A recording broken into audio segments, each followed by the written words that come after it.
बिस्मिल्लाहिर्रहमानिर्रहीम। मेरा नाम डॉक्टर इमरान महमूद खान है and I am working as senior demonstrator in Festival Medical University. Our lecture today is about treatment of drugs which are used in gout.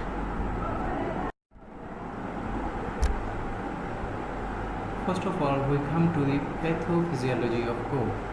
What is gout? Gout is a disease that is associated with increased serum concentration of uric acid. Increased serum concentration of uric acid is called hyperuricemia, and when this hyperuricemia becomes symptomatic, it is called gout. Acute attacks involve joint inflammation, which is initiated by precipitation of uric acid crystals within the joints. Now we come to the drugs which are used in treatment of gout. Treatment strategies include reducing inflammation during acute attack by giving colchicine, non-steroidal anti-inflammatory drugs and glucocorticoids. So in acute attack we have to give three groups: colchicine, number 2 non-steroidal anti-inflammatory drugs, and number 3 glucocorticoids. These all three groups of drugs, they reduce the inflammation during the acute attack. Then second group of drug which is used in treatment of gout is drugs which are called uricosuric drugs. Uricosuric drugs are the drugs that accelerate the renal excretion of uric acid, and these drugs include probenecid and sulfenpyrazone. And the third group of drugs include drugs that inhibit the conversion of chlorine to uric acid. Conversion of chlorine to uric acid is facilitated by an enzyme which is called xanthine oxidase. And this enzyme is inhibited by two drugs. One is allopurinol and the other drug is febuxostat. Now we come to the first group of drug which is used in treatment of gout.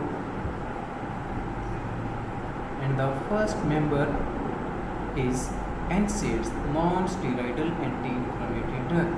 As you all know, non-steroidal anti-inflammatory drugs include many groups, including indomethacin, diclofenac, ibuprofen, and many other drugs. These drugs inhibit the inflammation of acute gouty arthritis. They cause reduction of prostaglandin formation. When there is no formation of prostaglandin, there are no inflammatory markers released, and they also inhibit the crystal phagocytosis by macrophages. So NSAIDs क्या करते हैं? एक तो prostaglandin की formation को कम करते हैं, and secondly they inhibit the crystal phagocytosis by macrophages. Macrophages को भी inhibit कर देते हैं, जिसकी वजह से phagocytosis नहीं होती. So these are two mechanisms through which NSAIDs can act. The other drug is colchicine.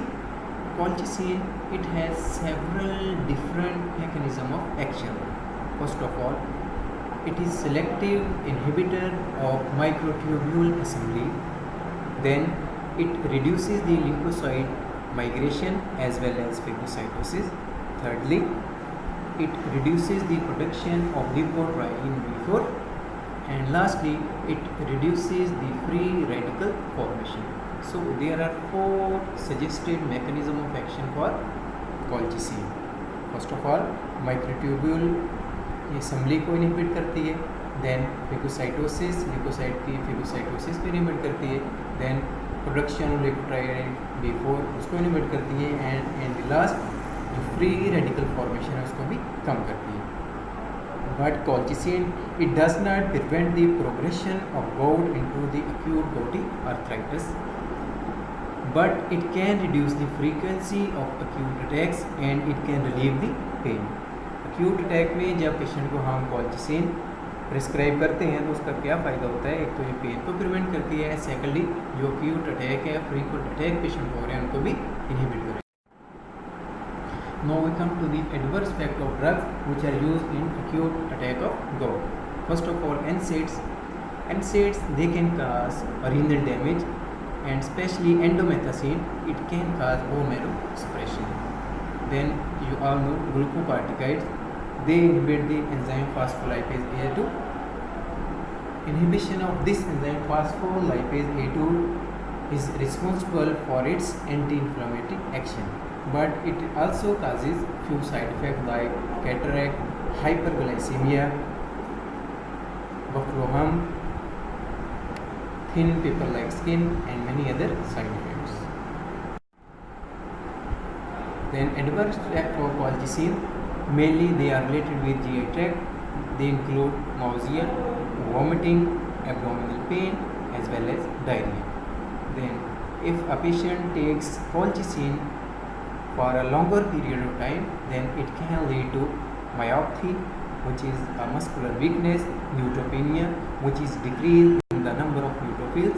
When there is decrease in the number of neutrophils, patient may become prone to infection. Then aplastic anemia.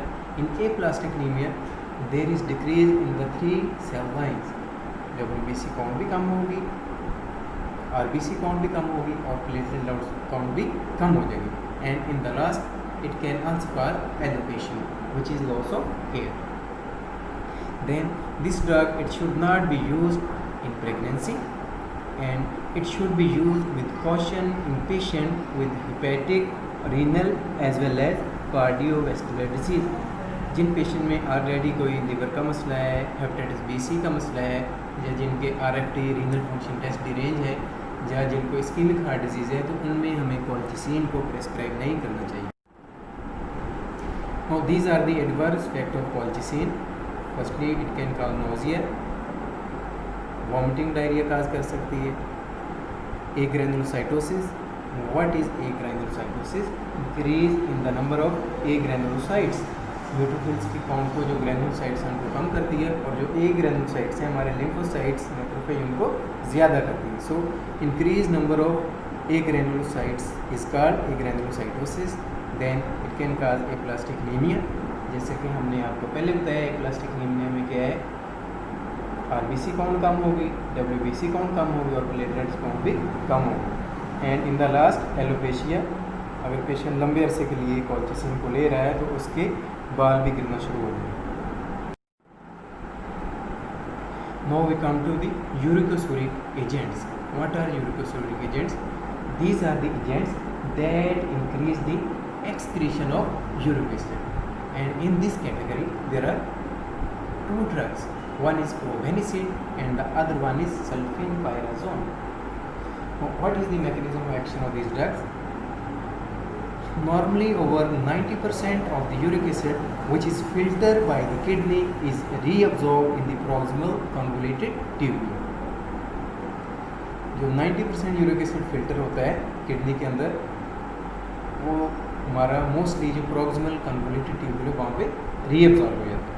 Uric agents ये क्या करते हैं, they are weak acids that compete with uric acid for reabsorption by the weak transport system in the proximal convoluted tubule and thereby increase uric acid excretion. अब जो uric acid agents हैं ये क्या करते हैं, इनकी नेचर क्या है, ये वीक एसिड्स होते हैं और ये यूरिक एसिड के साथ compete करते हैं फॉर रीअब्जॉर्प्शन.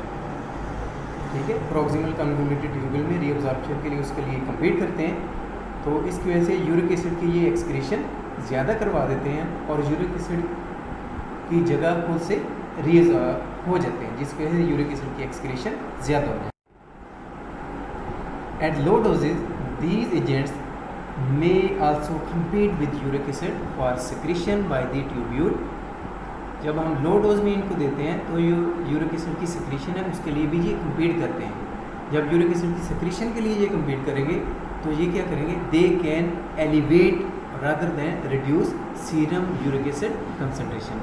जबकि उसके साथ सिक्रीशन के लिए compete करेंगे उससे क्या होगा कि occasionally they can elevate the serum uric acid concentration.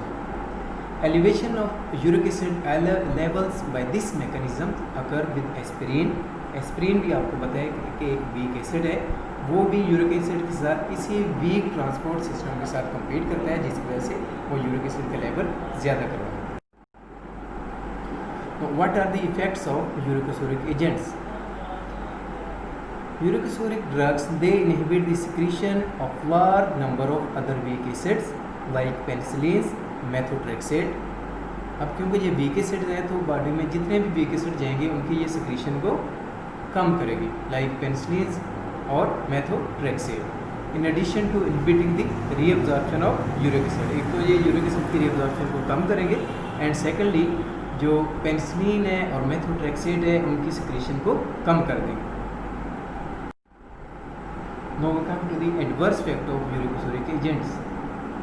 They can precipitate an acute attack of gout during the early phase of their action. शुरू में जब हम पेशेंट को यूरिकोसुरिक ड्रग्स देंगे तो जो यूरिक एसिड का लेवल ज़्यादा होगा, जिसकी वजह से यूरिक एसिड का जो अटैक है, acute अटैक है, वो एग्रावेट हो सकता है। This can be avoided by simultaneously administering colchicine or indomethacin. इसको प्रिवेंट कर लेके हम क्या करते हैं, पेशेंट को साथ में हम कॉल्चिसिन भी दे देते हैं या एंडोमेथासिन वो भी दे सकते हैं। Because they are sulfonamides. अब जो यूरिकोसुरिक एजेंट्स हैं वो सल्फोनामाइड्स इन नेचर है। आपको पता है जितने सल्फोनामाइड्स हैं they can cause allergic reaction. So these agent they should be avoided with diuretics, certain anti microbial agents like sulfonamides and some oral hypoglycemic agents like sulfonyl urea. ये जितनी drugs हैं they are sulphonamide, तो इनके साथ ये वाली drugs मिला के नहीं देनी चाहिए, बिकॉज जो हाइपर सेंसिटिविटी रिएक्शन है वो एग्रावेट हो सकता है, कर रहा है। तो इस एंजाइम को इनहिबिट करने के लिए हमारे पास दो ड्रग्स हैं। One is allopurinol. Allopurinol it is first converted to alloxanthine by xanthine oxidase. When this alloxanthine is formed it works as an irreversible suicide inhibitor of this enzyme. जब एलोजेंथीन बन जाता है ये इस एंजाइम का सुइसाइडल इनहिबिटर बन जाता है, जिसकी वजह से हाइपोजेंथीन से जेंथीन और जेंथीन से देन यूरिक एसिड नहीं बनता। एक और ड्रग हमारे पास है which is called febuxostat. Febuxostat is a non purine inhibitor of xanthine oxidase that is more selective than allopurinol and alloxanthine. अब जो न्यू ड्रग हमारे पास है फिबॉक्सोस्टैट है, इसका क्या फ़ायदा है, एक तो ये नॉन प्योरिन डेरिवेटिव है and it is more selective than allopurinol and alloxanthine, और ये इस एंजाइम के लिए मोर सिलेक्टिव है as compare to the allopurinol. Now we come to the adverse effects and drug interaction of these drugs. Allopurinol, it can cause GI upset, rash, peripheral neuritis, vasculitis, and it can also cause aplastic anemia due to the bone marrow suppression. Then it inhibits the metabolism of mercaptopurine and azathioprine drugs that depend on xanthine oxidase for elimination. जो anti cancer drug हमारे पास use होती है mercaptopurine and azathioprine, वो भी xanthine oxidase के लिए dependent होती हैं फॉर देयर एलिमिनेशन। जब इनकी ये मेटाबॉलिज्म को कम करता है तो उन ड्रग्स का लेवल बॉडी में ज़्यादा हो जाता है। Then febuxostat it can cause liver function abnormalities, HCPT ALT को ज़्यादा करेगा। Then it can cause headache as well as GI upset। तो जितनी ड्रग्स हाइपरयूरिसीमिया गोट की ट्रीटमेंट में यूज़ हो सकती हैं वो सारी की सारी GI अपसेट करवा सकती हैं। Now we come to the summary of drugs which are use in treatment of gout. First of all acute attack में हम 3 ड्रग्स देते हैं, कॉल्चिसिन, एनसेड्स एंड ग्लूकोकॉर्टिकेट्स। और जो क्रोनिक अटैक है उसमें हमारे पास 2 ग्रुप्स ऑफ ड्रग्स हैं। One is of uricosuric drugs जिसमें हमारे पास है प्रोबेनिसिन एंड सल्फेनपायराजोन, और सेकंड ग्रुप ऑफ ड्रग वो है जो जेंथीन ऑक्सीडेज एंजाइम को इनहिबिट करता है। जब जेंथीन ऑक्सीडेज एंजाइम इनहिबिट हो जाता है उससे क्या होता है, हाइपोजेंथीन से जेंथीन नहीं बनती और जेंथीन से अगेन यूरिक एसिड नहीं बनती। So this was all about treatment of hyperuricemia and gout.